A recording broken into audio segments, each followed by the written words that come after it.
পরের দিন সকালে ডাইনিং টেবিলে একা বসে থেকে নাস্তা করছিল আলো। সে আজ একটু দেরিতে ঘুম থেকে উঠেছে, ফলে সবার নাস্তা করা শেষ, এমনকি আধার স্যারেরও ভার্সিটিতে চলে গিয়েছে। আলো এসব ভেবে জোরে নিঃশ্বাস ছেড়ে মুখের ভেতর পুরো অমলেট নিয়ে চিবোতে লাগলো। ঠিক তখনই রাত কই থেকে উড়ে এসে তার পাশে চেয়ারে ধপাস করে বসলো। আচমকা এমন হয় আলো চমকে উঠল। চেয়ার নিয়ে পড়তে পড়তেও নিজেকে সামলিয়ে নিল। মুখের খাবার শেষ করে রাতের দিকে তাকিয়ে দাঁত কিরমির করে বলল, আসল আপনার সমস্যা কি? হ্যাঁ? রাত প্লেট নিয়ে দুটো পরোটাও ও একটা অমলেট নিতে নিতে বলল, তুমি মানে? নাথিং। আলো চোখ মুখ কুচকে আর কিছু না বলে চুপচাপ নিজের খাবার খেতে থাকলো। রাত খাবার শেষ করে এক গ্লাস পানি খেয়ে একটা অবিশ্বাস্য কাণ্ড ঘটিয়ে ফেলল। চেয়ার ছেড়ে উঠে যাওয়ার সময় আলোর ওড়নায় আঁচলে হাত মুখ মুছে টুছে গেল। এহেন কাণ্ড আলোর চোখ দুটো রসগোল্লার মতো বড় বড় হয়ে গেল। চাই ততক্ষণে রাত অর্ধেকটা সিঁড়ি পৌঁছে গিয়েছেন। এই এই এই আপনার আপনার আপনি আমার ওড়নায় হাত মুখ মুছলেন কেন? আলো পিছন থেকে চিল্লিয়ে উঠল, কত বড় সাহস ছেলেটার! রাত মুখ ঘাড় ঘুরিয়ে শান্ত গলায় বলল, জাস্ট হাত মুখই তো মুছেছি, পুরো ওড়না তো আর নিয়ে নেয়নি। একথা বলে আর দাঁড়ায় না, বড় বড় পা ফেলে উপরে চলে যায়। ওইদিকে আলো দাঁত কিরমির করে বলল, শালা লুচ্চার ঘরের লুচ্চা। আজ সারাটা দিন আলোর বসে শুয়ে থেকে কেটে গেল। ঘুম থেকে উঠে বিকেলের দিকে বাইরে এলো। আর ব্যথার ওষুধ খাওয়ার ফলে একটু বেশি ঘুম পাচ্ছে তার। হামি তুলতে তুলতে ড্রয়িং রুমে প্রবেশ করতেই দেখতে পেল শেফালি চাচি বালতিতে পানি নিয়ে আসছে। নিশ্চয়ই এখন ছাদে গিয়ে সকল গাছে পানি দিবে। আলো চটপটে গিয়ে এসে বলল, আমাকে দিন চাচি, আমি গিয়ে ফুল গাছে পানি দিব। ওনার রান্নাঘরে যেহেতু কাজ রয়েছে তাই তিনি বালতিসহ মগ দিয়ে দিলেন। আলো মুচকি হেসে এক হাতে আরএফএলের বালতি এবং অন্য হাতে প্লাস্টিকের মগ নিয়ে আস্তে ধীরে সিঁড়িতে উঠতে শুরু করলো। কিন্তু বিপত্তি ঘটল মাঝখানের সিঁড়িতে এসে। আচমকা পায়ের সাথে ধাক্কা লেগে একটু পানি পড়ে গেল। আলো ব্যক্তিতে মুখ দিয়ে চবর্গীয় শব্দ ব্যবহার করলো। সে কোনো কাজ ঠিক মতো করতে পারে না। আলোর জানা মতে এ সময় দোতলায় কেউ নেই, আর না তাহমিনা খান কিংবা সোফান খান উপরে উঠবে। স্যার আসবে সন্ধ্যার দিকে, আর ওই লুচ্চা বেটাও নিশ্চয়ই বাইরে আছে। তাই সে ভাবলো গাছে পানি দিয়ে এসে সিঁড়ির পানি মুছে দিবে। এটা ভেবে গুনগুন করতে করতে উপরে উঠে গেল। ছাদের দিকে যেতেই কারোর পায়ের শব্দ পেয়ে আলো ভড়কে যায়। তড়াক করে পিছনে ফিরে দেখলো রাত ফোন টিপতে টিপতে সিঁড়ি বেয়ে নিচে নামছে। এটা দেখে ফোন আলো আটকে উঠল। তড়িঘড়ি করে এগিয়ে আসতে বলার চেষ্টা করলো, না না ভাইয়া না, সামনে পানি। আলো নিজের কথা সম্পূর্ণ করতে পারল না, তার আগে রাত ধপাস কয়েকটা সিঁড়ি গড়িয়ে এসে নিচে পড়ে বাকরুদ্ধ হয়ে গেল। রাত আহম্বকের মতো সিঁড়ি বেয়ে ছুটে আসতে থাকা মেয়েটার দিকে তাকিয়ে রইল। সরি ভাইয়া, আমি আসলে বুঝতে পারিনি আপনি বাড়িতে রয়েছেন, না হলে আমি তখনই পানি মুছে দিতাম। আলো সিঁড়ি বেয়ে নামতে নামতে ঘটিয়ে ফেললো আরেক অঘটন। মেয়েটার পায়ে লাগা ছিল, তাড়াহুড়ো করে নামতে গিয়ে তার পা পিছলে গেল, কিন্তু নিচে পড়ল না। তার আগে চট করে সিঁড়ির রেলিং শক্ত করে ধরে নিজেকে পড়া থেকে বাঁচিয়ে নিল। সব ঠিক থাকলেও তার হাতের পানিসহ বালতি ঠিক নেই। সে পিছল খাওয়ার সাথে সাথে হাত ফসকে বালতিটা অদূরে ছিটকে যায়, আর সেই সোজা নিচে বসে থাকা রাতের মাথার উপর এসে পড়ে। মুহূর্তেই রাতের সর্বাঙ্গ পানিতে ভিজে গেল। চোখের সামনে এমন ভয়ঙ্কর দৃশ্য ঘটতে দেখে আলো এক হাতে নিজের চোখ মুখ চেপে ধরে মনে মনে দোয়া দরুদ পড়তে থাকলো, আজ তুই গেয়া বেটা। আলো হাতের এক আঙ্গুল ভাগ করে নিচে তাকায়। রাত এখনও একইভাবে বসে আছে, কোনো নড়াচড়া নেই। এই বেটার দম আটকে আবার মরে টরে গেল নাকি?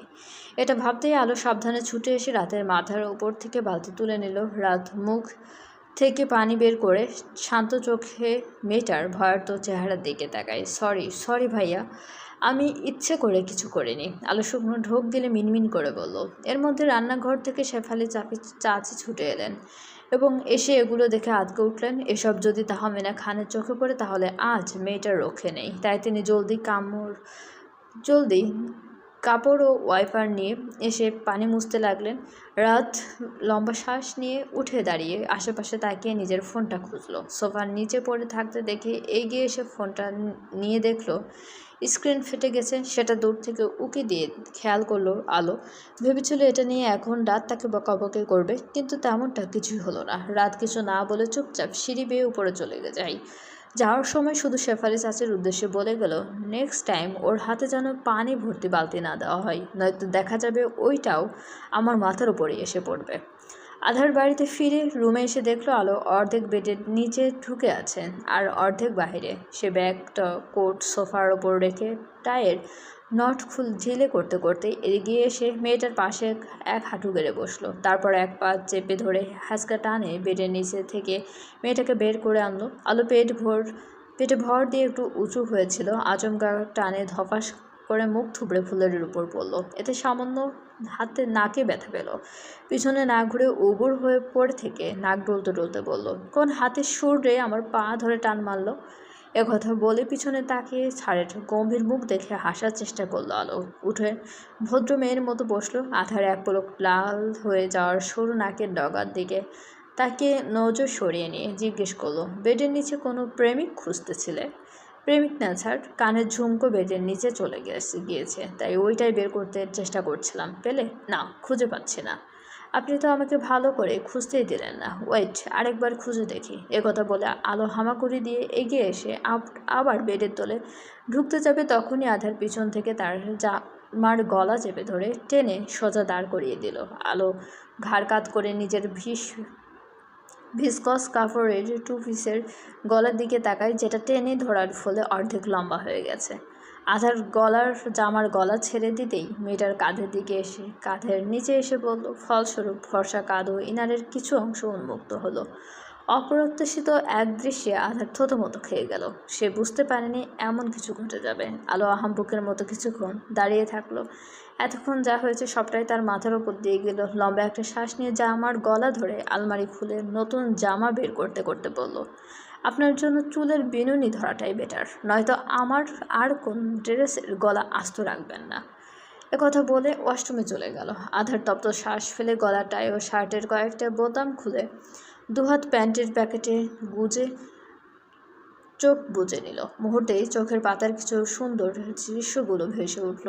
আপনি দাঁড়িয়ে থেকে ঘুমানোর কোনো রোগ আছে? আলোর কথা শুনে আধার ঘাড় কাত করে সোজা মেয়েটার মেয়েধীন পেটের দিকে দৃষ্টি নিক্ষেপ করলো। তারপর বিড়বিড় করে বলল, রোগ থাকলেও বা তোমার কি? তেমন কিছু না। ডক্টরের কাছে নিয়ে গিয়ে আপনাকে গরুর ইঞ্জেকশন দেয়াতাম, তখন সব ঘুম এমনি ছুটে যেত।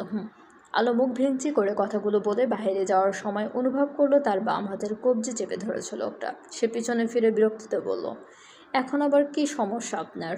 আধার গম্ভীর কণ্ঠে বলল, আমার সামনে তুমি উন্মুক্ত হয়ে থাকলেও কোনো সমস্যা নেই, কিন্তু রুমের বাইরে কখনো ওড়না ছেড়ে যাওয়ার দুঃসাহস দেখাবে না মিস কালো, নয়তো এর পানিশমেন্ট সহ্য করতে পারবে না। ছাড়ের এহেন কথা শুনে আলো চট করে নিজের দিকে তাকালো। আর সে তো এত কিছুর মধ্যে ভুলেই গেছিল ওড়না পরতে। যখন বুঝতে পারলো তখন তড়িঘড়ি করে ছুটে এসে আলমারি খুলে ওড়না বের করে গায়ে জড়িয়ে নিল। আধার আর কিছু না বলে চুপচাপ নিজের পোশাক নিয়ে ওয়াশরুমে চলে গেল। আলো করিডোরে হাঁটছিল আর ফোনে ছোট বোনের সাথে কথা বলছিল। তখন ছায়া একটা নিউজ দিল। সেটা শুনে আলো ভীষণ খুশি হলো। সে চটপট বলে উঠল, এই নিউজটা আমি এক্ষুনি ছাড়কে দিয়ে আসছি, তুই ফোনটা বলে নিজেই খট করে লাইন কেটে দিয়ে পায়ের ব্যথা ভুলে দৌড়ে গেল। আধার ফোনে কথা বলতে বলতে এদিকটায় আসছিল। দৃষ্টি নিচে ফ্লোরের দিকে ছিল। ঠিক তখনই আচমকা ধাক্কার ব্যালেন্স হারিয়ে ঠাস করে চিৎপটাং, আর তার ওপর ধপ করে বেচারি আলো পড়ল। আমার কোমর না ভাঙ্গা পর্যন্ত তুমি শান্তি পাবে না, তাই তো? আলো জোরে জোরে শ্বাস নিতে নিতে মাথা উঁচু করলো। হঠাৎ করে সামনে থেকে স্যারকে আসতে দেখে পায়ে ব্রেক করতে পারেনি। তাহলে তার কী দোষ? ভাঙ্গা বাঁশের মতো এখন আমার উপরেই পড়ে থাকবে। আলো ওড়না নিয়ে তড়িঘড়ি করে উঠে দাঁড়ায়। আধার চোখ মুখ কুচকে ফোন নিয়ে উঠে দাঁড়িয়ে বলল, আমার থেকে গুনে গুনে 10 হাত দূরে থাকবে, নয়তো ছাদ থেকে বাগানে আছাড় মারবো।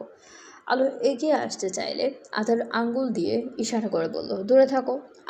আলো আর এগিয়ে এলো না এবং বরং এক পা করে পিছিয়ে গেল। তারপর অন্যদিকে দৃষ্টি নিক্ষেপ করে ধীর কণ্ঠে বলল, আসলে আমি আপনার কাছেই যাচ্ছিলাম। আধার ভুরু কুচকে জিজ্ঞেস করলো, কেন? ছায়া আর মায়া খরগোশ নিয়েছে তো। আলো কিছু বলতে চেয়েও বলল না, কথা ঘুরিয়ে বলল, কিছু না। আলো আর দাঁড়ালো না, চুপচাপ ছাদের পাশ কাটিয়ে চলে গেল। রাতের বেলা সবাই একসাথে খেতে বসেছে ডাইনিংয়ে। অদ্ভুত ব্যাপার হলো, আবার আলোর পাশে রাত এসে বসেছে। কারণ আধার সামনে বসেছিল আর মেয়েটা তার সামনে একা বসেছিল। তাই সে এসে মেয়েটার পাশের চেয়ারে বসে এটা দেখে আধার এক মুহূর্তের জন্য খাবার খাওয়া থামিয়ে তাকিয়েছিল। তারপর কিছু না বলে খাবার খাওয়াতে মনোযোগ দিল। আলো চুপচাপ খাচ্ছিল, তখন খেয়াল করলো রাত সবজি নিতে যাচ্ছে। ওটা তার দিকেই কিছুটা দূরে ছিল, তাই সে নিজেই সবজির পাত্রটা নিয়ে রাতের প্লেটে সার্ভ করে দিল। রাত হেসে ফিসফিসিয়ে বলল, থ্যাঙ্কস বোম্বাই মরিস। নামটা শুনে আলো চোখ রাঙিয়ে ধীর কণ্ঠে বলল, আপনাকে কিন্তু আমি সত্যি সত্যিই বোম্বাই মরিচ খাওয়াবো। নো প্রবলেম বেবস, তোমার হাতে সব কিছু খেতে পারবো। আলো চোখ নাক মুখ কুচকে বলল, ভাবি হই আপনার, ভাবি। I don't care. আপনার শরীরে দেখছি বিদেশের হাওয়া লেগেছে। তুমি ঠিকই ধরেছো, বাট সেটা আজ বিকেলে ধুয়ে দিয়েছো তুমি। বিকেলের কথা মনে হতেই আলো মিটমিট করে হাসতে হাসতে বলল, কথায় আছে যেটা হয় ভালোর জন্যই হয়। রাত ঠোঁট কামড়ে হেসে আলোর দিকে ঝুঁকে এসে ফিসফিসে বলল, তাহলে তোমাকে আমি পুকুরে ফেলে দিয়ে তারপর বলবো যেটা হয় ভালোর জন্যই হয়। আলো নিঃশব্দে হাসলো। সে গল্পের মাঝে এতটাই ডুবে আছে যে খেয়ালই করলো না একজন খাওয়া থামিয়ে তার দিয়ে জল শক্ত করে রক্তিম চোখে তাকিয়ে আছে তার হাসি মাখা মুখের দিকে। আলো ফ্রেশ হয়ে এসে বিছানায় শুতে চেয়েও শুলো না। শূন্য চোখে বালিশের মুখ গুজে উবুর হয়ে শুয়ে থাকা মানুষটার দিকে কিছুক্ষণ তাকিয়ে থাকলো। তারপর বালিশ নিয়ে ফ্লোরের মাঝে শুয়ে পড়ল। কারণ লোকটা তাকে 10 হাত দূরে থাকতে বলেছে, কাছে গেলে যদি বকা দেয়। আর সোফাতে শুয়েও লাভ নেই, ঘুমের ঘোরে উল্টে ওই মেঝেতেই পড়ে থাকবে। তাই প্রথম থেকেই থাকাটাই ভালো। প্রায় অনেকক্ষণ হয়ে যাওয়ার পরও মেয়েটার অস্তিত্ব অনুভব করতে না পেরে আধার কপাল কুঁচকে পাশে তাকায়। মেয়েটাকে দেখতে না পেয়ে আরও কপাল কুঁচকে যায়, এত রাতে আবার মেয়েটা কোথায় গেল। তারপর আশ্চর্য, আধার উঠে বসে আশপাশে তাকাতেই তার দৃষ্টি মেঝেতে পড়ল। ড্রিম লাইটের আবছা আলোয় দেখা যাচ্ছে খালি মেঝেতে গুটিসুটি হয়ে শুয়ে আছে মেয়েটা। এটা দেখে আধারের কেন জানি খুব রাগ হলো। সে ঝড়ের বেগে এসে মেয়েটাকে পাজা কোলে তুলে বিছানার মাঝে ছুঁড়ে মারল। হঠাৎ এমন হয় আলোর ঘুম ভেঙে গেল। এক হাতে কোমর চেপে ধরে ব্যথায় গঙিয়ে উঠল। আধো আধো চোখ মেলে তারপর রাগান্বিত চেহারায় দাঁড়িয়ে থাকা মানুষটার দিকে তাকায়। আমার ঘুমের সাথে আপনার কোন জন্মের শত্রুতা বলুন তো? আধার জবাব না দিয়ে প্রশ্ন ছুড়ল, মেঝেতে শুয়েছিলে কেন? আলো উঠে বসে খেকিয়ে উঠল, তো কি আপনার মাথার উপরে শুভ? নিজেই মানা করবে 10 হাত দূরে থাকতে, আবার দূরে থাকলে নিজেই কৈফিয়ত চাইবে। তুমি আমার সব কথা শুনো বা মানো? আলো মুখ ঘুরিয়ে নিয়ে বলল, না। তাহলে আজ হঠাৎ এই কথাটা কেন মানলে? আলো কিছু না বলে চুপ করে থাকলো। আধার তাচ্ছিল্যে সুরে বলল, বুঝলেন মিস কালো, আমি আর 5টা মানুষের মতো স্বাভাবিক নই, বলতে পারেন অনুভূতিহীন একজন। আমার মনে দয়া মায়া বললে কিছুই নেই। অন্যজনের মতো আপনার সাথে হেসে হেসে কথা বলতে পারি না, আর না আপনাকে হাসাতে পারি। আমি শুধু আপনার সাথে ঝগড়া, তেড়ামি, অপমান আর বকাবকি করতে পারি। মাঝে মধ্যে হার্টও করি। এই অদ্ভুত আমিটার থেকে যদি কখনো মুক্তি পেতে ইচ্ছে করে তাহলে নির্দ্বিধায় এসে বলবেন, কারণ আপনি আমার থেকেও ভালো কাউকে ডিজার্ভ করেন। আলো এতক্ষণ মুখ বুজে সবটা সহ্য করে নিলেও শেষের কথাগুলো ঠিক সহ্য করতে পারল না। ছুটে এসে 2 হাতে মানুষটার গলা শক্ত করে জড়িয়ে ধরে ঝাঁঝালো কণ্ঠে বলল, চুপ, একদম চুপ। অনেক বলেছেন আপনি। কে বলেছে আপনি স্বাভাবিক নন? আপনি একদম স্বাভাবিক, আর আপনার অনুভূতিও রয়েছে। আপনি যদি সত্যিই অনুভূতিহীন হতেন তাহলে আমাকে ওই দিন আহত অবস্থায় জঙ্গলে পড়ে থাকতে দেখে আপনার 2 চোখ ছলছল করতো না। মানলাম আপনি আমার সাথে হেসে হেসে কথা বলেন না, তাতে কি হয়েছে? ওই যে মাঝে মধ্যে ঠোঁট কামড়ে হাসেন, ওইটাই এনাফ। আর আপনার সাথে কথা বললে শুধু হাসি কেন, এই আমিটার পুরো মনটাই ভালো হয়ে যায়। বিশেষ করে আপনার পিছনে লাগতে আমার খুব ভালো লাগে। আপনার সাথে ঝগড়া তেড়ামি করতেও ভীষণ ভালো লাগে। এই আপনিটাই অদ্ভুত বলেই আমার এত ভালো লাগে। আপনার কাছে কেন রয়েছে জানেন? শুধুমাত্র এই কারণগুলোর জন্য। এই আপনি ছাড়া আমার ঝগড়াঝাটি করার সঙ্গী কেউ নাই। আর আপনার মতো কেউ আমার এত পাগলামি ও অত্যাচার সহ্য করবে না। আপনি আমাকে কখনোই শারীরিকভাবে হার্ট করেননি, বরং সবসময় যত্ন করেছেন, আগলে রেখেছেন। আমি যেন আঘাত না পাই সেটারও খেয়াল রাখেন। তাহলে আপনি কিসের ভিত্তিতে বললেন দেন? কিসের ভিত্তিতে বললেন আপনি আমাকে হার্ট করেন? মানুষ নিজেকে ভালো প্রমাণ করে, অথচ আপনি নিজেকে খারাপ প্রমাণ করছেন। আমার যদি মুক্তি চাওয়ারই হতো তাহলে ওই দিন ডিভোর্সই দিয়ে দিতাম। আর এখানে এসে আপনার এক কথায় থাকতে রাজি হতাম না। আমি আপনার থেকে ভালো কাউকে চাই না স্যার, একটুও চাই না। আপনার মতোই খারাপ আপনিটাকেই শুধু চাই। দিন শেষে শুধু এই আতপাগল আমিটাকে নিজের জীবনে একটু ঠাঁই দিন, তাহলেই হবে। এছাড়া আর আমার কিছুই চাওয়ার নেই। কথাগুলো বলতে বলতে ঘুমিয়ে গেল আলো। একই সাথে দু হাতের বাঁধন ঢিলে হয়ে শরীরটা ভেঙে পড়তেই আধার নিজের বুকের মাঝে শক্ত করে আগলে নিল ছোট্ট শরীরটাকে। একটু পর সাবধানে বিছানায় শুয়ে দিয়ে শরীরে কমফোর্ট টেনে দিল। ঘুমন্ত মেয়েটার পাশে বসে একদৃষ্টিতে তাকিয়ে রইল ওই মাসুম চেহারার দিকে। মেয়েটার দু চোখের কোনায় অশ্রু চিকচিক করছে। আধার হাত বাড়িয়ে আলতো করে মুছে দিল। তারপর কিছুক্ষণ মেয়েটার দেখে উঠে বারান্দায় চলে গেল। আকাশে থাকা চাঁদের দিকে তাকিয়ে শব্দ করে দীর্ঘশ্বাস ছেড়ে চোখ দুটো বুজে নিল। সকালে ঘুম ভাঙতেই আলো সর্বপ্রথম নিজেকে আবিষ্কার করলো তার স্বামীর নগ্ন বুকের মাঝে। সে কিছুক্ষণ চুপ করে থেকে মাথা উঁচিয়ে ঘুমিয়ে থাকা মানুষটার দিকে তাকায়। আলো অনেকটা সময় ধরে তাকিয়ে থেকে মাথা এগিয়ে নিয়ে এসে ঠোঁটের মাঝে ঠোঁট চেপে ধরতেই আধার তোড়া করে চোখ মেলে তাকায়। আলো ঠোঁট সরিয়ে শব্দ করে হেসে উঠে বলল, ঘুমানোর ভালোই ভং ধরতে পারেন দেখছি। আধার দাঁতে দাঁত চেপে মেয়েটাকে পাশে ঠাস করে ফেলে দিয়ে উঠে গেল। ওয়াশরুমের দিকে যেতে যেতে দাঁত কিরমির করে বলে উঠল, আবার যদি ওই অসভ্য ঠোঁট জোড়া আমাকে ছুঁয়েছে তাহলে আই প্রমিস মিসেস খান, আপনার ঠোঁট কেটে নিব একদম। তারপর আমিও আপনার ওই কিউট তুতু কেটে নিব মিস্টার খান, বলেই খিলখিল করে হেসে উঠল আলো। আধার রাগে গজগজ করতে করতে আবার ফিরে এসে মেয়েটাকে পাজা কোলে তুলে নিয়ে ওয়াশরুমের ভেতরে গেল। আলো কিছু বুঝে ওঠার আগেই তাকে পানি ভর্তি বাথটাবে ভেতর ফেলে দিল। মেয়েটা হকচকিয়ে লাফিয়ে উঠতে চাইলে তার মাথায় হাত রেখে কয়েকবার পানিতে চুবানি দিয়ে ছেড়ে দেয় আধার। আলো পানি টানি খেয়ে খুক খুক করে কেসে উঠে জোরে জোরে শ্বাস নিতে লাগলো। সামনে শটান হয়ে দাঁড়িয়ে থাকা নিষ্ঠুর মানুষের দিকে তাকিয়ে চেঁচে উঠল, আপনাকে আমি জেলে দিব। কত বড় সাহস, পানিতে চুবিয়ে মারতে চেয়েছেন আমাকে।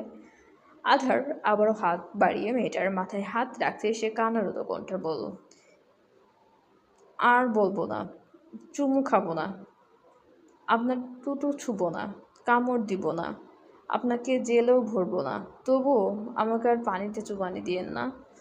হ্যাঁ। আধারের খুব হাসি পেল, তবে সেটা চেহারায় প্রকাশ করলো না। হাত সরিয়ে দিয়ে শুধু বলল, কথাগুলো যেন মনে থাকে, নয়তো এবার এখানে নয়, সোজা নর্দমার পানিতে চুবানি দিব।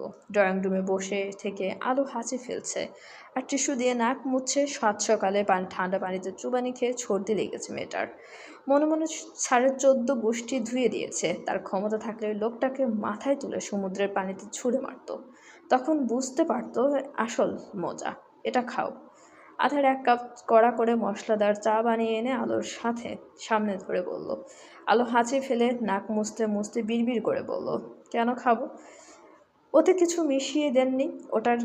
এটার কি গ্যারান্টি? বেশি কিছু না, জাস্ট একটু ইঁদুর মারার বিষ মিশিয়েছি। সোফান খান তাদের দিকেই আসছিলেন। সে সময় নাতি রোমন কথা শুনে বললেন, মেয়েটাকে জ্বালাচ্ছ কেন দাদু ভাই? দাদাজান দেখো, নাক টেনে বলল। দাদাজানকে দেখে আলো নাক টেনে বলল, তোমার পচা নাতি আজ আমাকে পানিতে চুবানি দিয়েছে দাদাজান, তাও 3 বার। হাচ্চু।